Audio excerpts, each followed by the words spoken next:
Right, so we've got our special guest in, the Painkillers. How are you doing? Yeah, good. Thanks. How are you? I'm sound, mate. Thanks for joining us. Well, introduce yourself to everyone so they know who you are.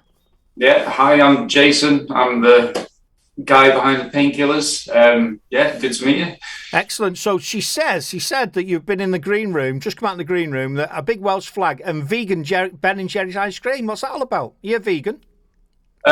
Yeah, pretty much. I don't brag about it too much because no one wants to hear about it. But yeah, No one's interested, are they? No one's interested. That's all right, whatever. No, it's cool. Whatever rocks your boat, floats your boat, mate. That's what life's all about, and we should all be able to do our own shiz, shouldn't we? It's when people impose it on other people. There you go. So the Painkillers, she's given me some stuff about you. She's told me a little bit of stuff. Name's Jason, a Welsh from Anglesey. We've had a couple of Anglesey. It's not the first place you think of for music, but we've had one or two coming through from Anglesey. Yeah, it's a good little place for music. There's a lot of musicians on the island, definitely. There's quite a few good places for like live music and stuff. So it's a good little network around there, definitely. Cool. I was there last year in campervan. It didn't go down very well just after COVID. Some old bloke was waving his walking stick down because when I was driving past, I just waved back at him. So yeah, I didn't like it at all. But yeah, I liked it there. Anglesey, lovely place. Some really nice places around Anglesey. It's a fantastic place. Yeah, awesome. What else does he say? Was a guitarist and co-songwriter with Lizzie's. So years ago, I don't know if you've heard about the Holy Coves. They've got some new singles out at the moment. I used to be in the sort of original band, which we called the Lizzies. So that's why I started out, like gigging and writing and recording music. So yeah, it was like one of the first bands that actually went up and down the country gigging, and it was good times.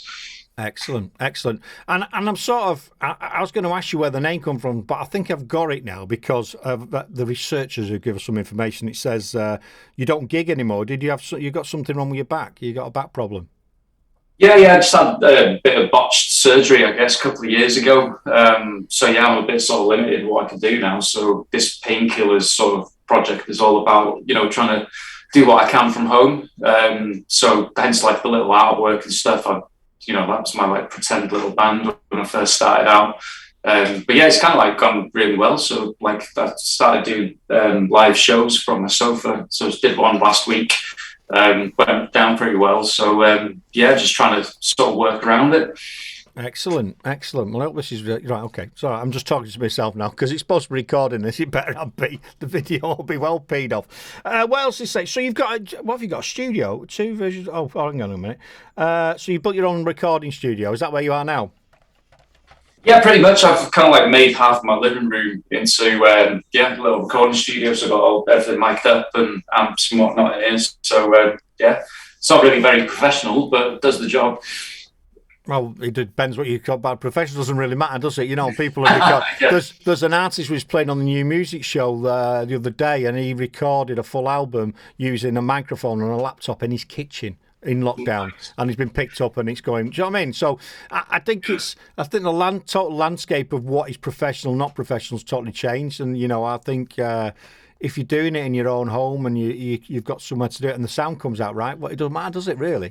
Yeah, exactly. Yeah, that's all that matters. Isn't it? Yeah, as long as it sounds good, who cares?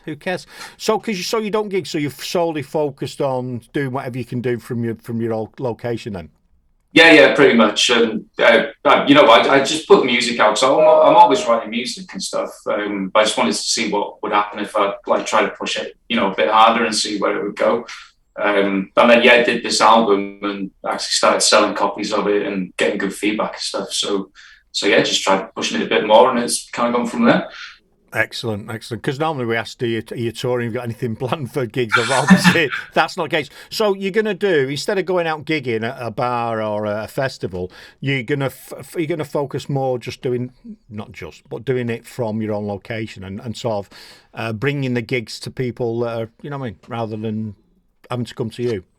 Yeah, pretty much. So around that live streaming side of things, but one of the things I was thinking, like when I did the Bandcamp stream the other day, all you get is like a chat box, like a Twitch stream. So there's not much, if you're going like a virtual gig, it might be cooler to be able to like see people and interact a bit more with whoever else is on there. So I'm trying to think of ways to make that'd be good. That'd be good. Well, we use a platform called Mixcloud where you can play copyrighted music, you can and what have you, and then you could also do something like this. And we'll have a chat later. I'll bring you I'll bring you in, and you could do something similar like that. It's not beyond the wit of man as long as your computer's up to it and your internet connection. You could actually bring stuff in, and there's ways of doing it. Like, but I get what you mean. But definitely try something like Mixcloud or use your Bandcamp and then bring your guests in from somewhere else. Put a Zoom link up and say, "Here's a link. Jump in," and you can chat to them and talk to them, can't you? So that's an idea, anyway. Yeah. So there you go. So what have you got planned going forward? Have you got new music coming out? Yeah, I just released a new track, I think it was last week, Purple Sky. So that's like the first one off the second album that I'm writing. So yeah, for now, like the next couple of months, I'm going to be doing single releases. But I'm going to do it old school style where you get like a couple of different remixes of the same song on the CD. So yeah, I'm just going to be doing that towards, having enough content to launch another album and along the way do some shows and some live streams and stuff and see if I can build a bit of an audience. Cool. Well, yeah, we've got Purple Sky lined up, and we've also got Night and Day. Both those tracks are on the playlist, which we'll play after the interview, which is everyone can get onto that and find out what's going on. I think you're right though. I think the days are unless you're a massive artist. I think it's better releasing singles than an album, because for the sakes of us or other people, you're getting notified if you're on Apple Music or you're on Spotify or wherever, a new track from Fred or a new track from them or a new track from them. And I think what can happen if you release a full album all in one go, it'll have a big hit straight away, and then you know what I mean. There's no reminder that you still exist. Is what I'm trying to get at. Yeah, it's hard because there's so much music being released like all the time. So I thought that when I released my album in November, and then towards the end of December, it was just like, well, what do I do now? I can't just keep sort of flogging this dead horse and expecting people to sort of get on that and sort of find it. So yeah, I thought singles has got to be sort of a better way to at least build that up to the next album. Yeah. But it's really hard to get heard, I guess.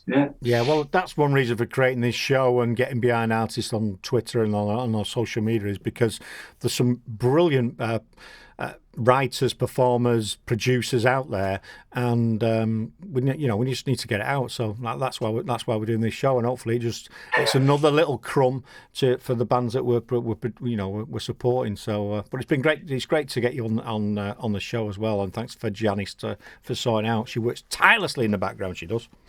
Oh, yeah, she's great, yeah. I enjoyed the green room. It was cool.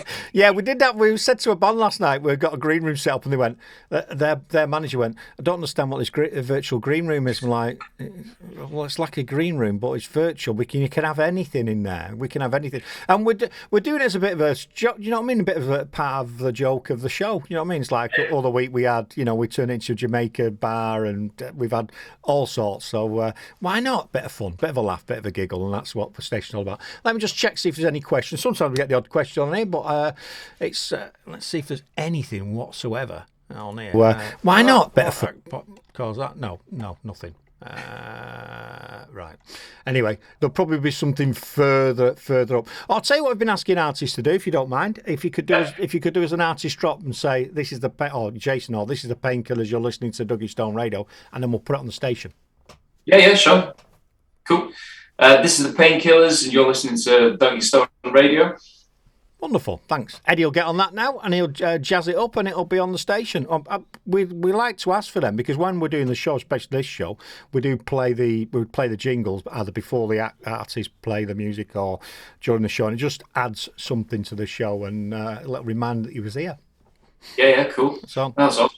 So, what would you advise anyone getting into the old business at the minute? Because obviously you've done stuff before, and you're doing your current projects.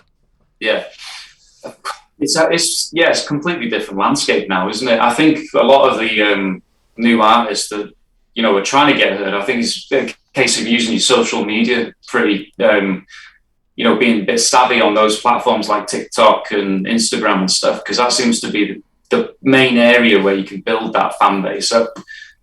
So yeah, I definitely recommend to any sort of new band or artist, get on there, but be interactive with people. Don't just put stuff on there and, you know, expect people to like it. Actually get involved with people and have those conversations and, you know, make it more of a sort of face-to-face sort of relationship. I think that's probably the best way to go, I reckon. Yeah. I think you're bang on, because a lot of people, you see it all too often, but I can't build me whatever it is, a radio station or a band, and all they're doing is putting stuff out there. Here's my Lex, they're not just putting, and people are interested. They want some connection, and I think you're right. We've done a lot of work on Twitter. We've really focused on Twitter over the last 4 or 5 months, and it's really paid dividends, because you're right. And the only way here's a show, but now we go and find bands, we chat to them, we share stuff, and you've got this sort of interlink with them and us, and it really, really works. You know, really works. Yeah, I was looking at one of the journalists. I know she was saying about using Patreon. So she knows a lot of guitarists and musicians over in the States that are using that at the moment as a way of building that relationship up. You know, because you can do a lot more behind the scenes kind of things and get people involved in the songwriting and even get involved on the records and in videos and stuff. So I think, yeah, it's got to be that kind of, it's more community, isn't it, based than rather just standing on a stage and saying, you know, look at me. Yeah, I think that's the whole landscape of human evolution's gone that way, isn't it? It's that interaction now, rather than being fed, here, have this, listen to this, watch that, eat this, do that. It's more people want to become part of something, don't they? Like they're almost tribal. I think we've lost a lot of that interaction anyway, so we need to get it from somewhere else, and I think that's why it kind of works. You know, I think you're bang on, and we've noticed we've got some loyal followers, loyal listeners, and they're just there and they support you, and that's what you need. Rather than, you're better off having 100 dedicated followers than having thousands and they don't interact with you. There's actually no point. So for us, that makes more sense.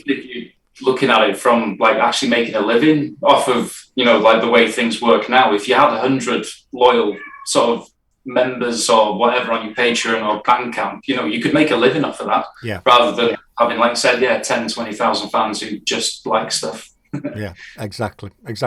Right, what we're going to do, we're going to get onto your tracks. We're going to let you get on with your day, but before we leave you, so is there a story behind Purple Sky? Is there a story, or is it, you know, it was smiling?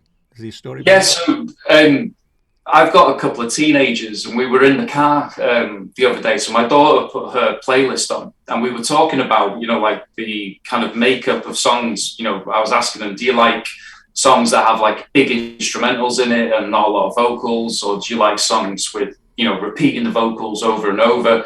We just started talking about that. So I thought, right, well, next song I'll try and write one that has that bit of a repetitive vocal hook and a bit of an instrumental mixed into it as well. So I didn't really think about what the song was going to be about, but then I was just thinking about some conversations that I'd had with my missus about, you know, relationships from past and, you know, sort of future relationships, you know, like you want to have after, you know, a bad relationship. So I kind of molded that story into this sort of makeup of a bit of a different kind of song, if you like, made up of different bits compared to what I'd done on the last album. So yeah, and ended up with Purple Sky. I'm liking that, and I love it when we find out what the story's behind it, and now when we listen to it, it'll seem totally different than if we listen to it without that information behind it. So anyway, success to you. Hope everything goes well and you keep producing what you're producing, and thanks very much for coming on the show, and we're gonna let you get on with your day, and we're gonna listen to your song Purple Sky. So thanks very much, Jason.